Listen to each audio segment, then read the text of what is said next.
Start increasing your influence and maximizing your potential with Ria's audiobooks. Available at audible.com, amazon.com, and iBooks. Please visit riastory.com to learn about Ria's books, resources, speaking, and training programs. Thanks for listening. Hello, everyone. Welcome to today's episode on Systems for Success. I talk a lot about the concepts that help us be successful because number one, all of us want to be successful, but I know many of us struggle with what that looks like. How do I achieve the goals that I want? A lot of people don't accomplish the things that they want, and they don't always know why. Some people don't achieve the things that they want to, and they know why. They're not willing to sacrifice, but that's an entirely different podcast episode. So I wanted to drill down today on the systems for success.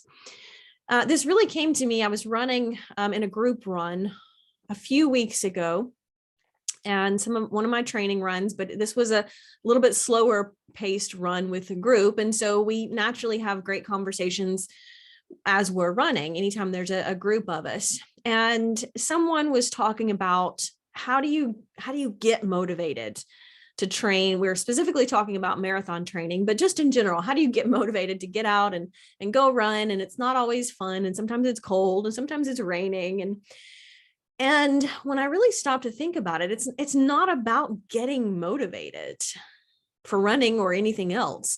Anytime we want to be successful in an endeavor, it's not about finding a magic pot of motivation laying around and enjoying it.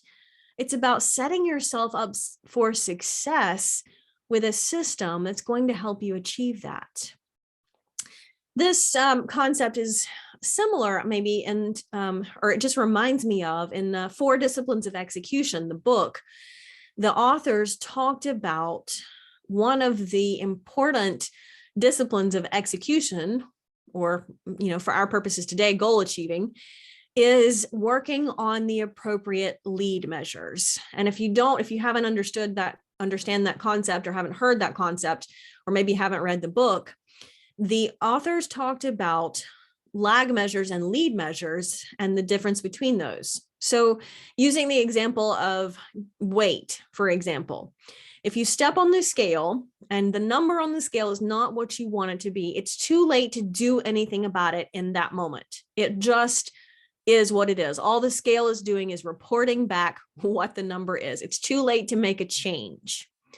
That's a lag measure. It's too late to do anything about your weight. If your goal is to lose weight, when you step on the scale, you've either been successful or you haven't, but you're not changing the outcome in that moment. Versus acting on the lead measures, and the authors talked about the lead measures are the things that you can do to influence the lag measures. So what can you do to influence the number that the scale is going to report back? Well, you could exercise, or well, you could eat, a little less ice cream and a few more salads, whatever that is. The thing is that it's difficult because it's easy to step on the scale, right? You don't really have to do anything about it. It just is what it is, but you didn't have to work hard. There's no discipline involved in stepping on the scale. The discipline comes in identifying and acting on the appropriate lead measures. When I talk about systems for success, that's really what we come down to. It's not about the motivation of the moment that's going to help you be successful. It's acting on the things that will get you there, even when you're not going to feel motivated, because you're not going to feel motivated. But relative to whatever goal it is, it's important to create a system to be successful. Now, systems are very useful things. We use them all the time. We haven't even thought about it mostly. You probably have one specific place in your house that you usually put your car keys. For example, this is a system. And probably 99.9 times when you come home, you put your car keys in this one specific place. And the next time you go to drive somewhere, your car keys are always where you expect them to be. You don't have to worry about it. That's a system that you've created so that you don't have to worry about where are my car keys. You don't have to go look for your car keys. You just always put them right there in that one specific place. Except there's that one time out of 100 where, for whatever reason, you dropped them in a different pocket of your purse, or, you put them in somewhere else, you dropped them in a drawer with the groceries, who knows? Maybe there's just that one incident out of 100 or 1,000 that your car keys are not where they're supposed to be. I'll share an example of this with you. I once accidentally threw my car keys away, like just not realizing it, carrying in groceries and, bags and things like that. And then emptying the trash out of my car, and just accidentally crumbled my car keys up in one of those bags, the grocery store bags, and dropped it in the little wastebasket by the door. Totally inadvertently, did not even realize I was doing that, right? Not paying attention in the moment. But pretty quick, when I go to look for my car keys, I realize they're not where I thought they were. Now, that's an extreme example. Hopefully you've never accidentally thrown your car keys away, but unfortunately, it was just one of those little office trash cans. It wasn't like the big trash can in the kitchen with all the yucky stuff. But it's an example of one instance where I failed to implement the system, and so the car keys aren't where I need them to be. It's just a little system. I bet you've never really thought about that. You haven't intentionally said, oh, I need to build a system to keep my car keys where they should be. It's really about identifying some systems that have helped us, and then identifying how we can leverage systems, because people love concepts like that, systems like that, right? We don't even think about it, but they can help us be more effective. They can also help us be effective. One of the examples for me personally, I've talked a little bit about my marathon journey and training for the Boston Marathon. And absolutely, this is a great example of a system. Marathon training is a great example of a system that helps you successfully run the marathon. And you have to work the system, right? You have to get up for marathon running. It's getting up and training. And there are days when you're tired and you're like, I don't want to, but you have to work the system, because the system sets you up for success. Now, it doesn't guarantee it, but it gives you the best possible reasonable outcome expectation. But if you don't work your system, then you cannot expect to be successful, because motivation is not enough to get you through the hard times. Motivation is not enough to help you be successful, because motivation doesn't last. I think it's Zig Ziglar's quote. He said, motivation doesn't last, but neither does bathing. That's why we recommend it every day. And it's so true. Motivation doesn't last. It's going to fade away. That's not going to carry you through when achieving your goal or your dream is going to get tough. And it is going to get tough. It's just going to come down to hard work sometimes. I shared a quote the other day about discipline being the bridge from where you are and where you want to go, right? Discipline is the bridge that you have to cross. We all have here and now, which is where we are, and we all have things that we want to accomplish. And something has got to help us cross that gap. It's the gap between what we know and what we do, right? We all know of things that we should do to be more successful or to increase our chances for success. But we don't always do them, and vice versa. We know things we shouldn't do and we still do them. And so it's not the lack of knowledge that holds us back. It's the implementation. And that's where the system comes in. Now, you could give it a prettier name or you could give it a fancier term, but I really like the concept of a system, because the system is just a process. And I've talked about that before, the process of progress. Because in the moment we're working towards that goal, we're making progress. You can't always see it yet.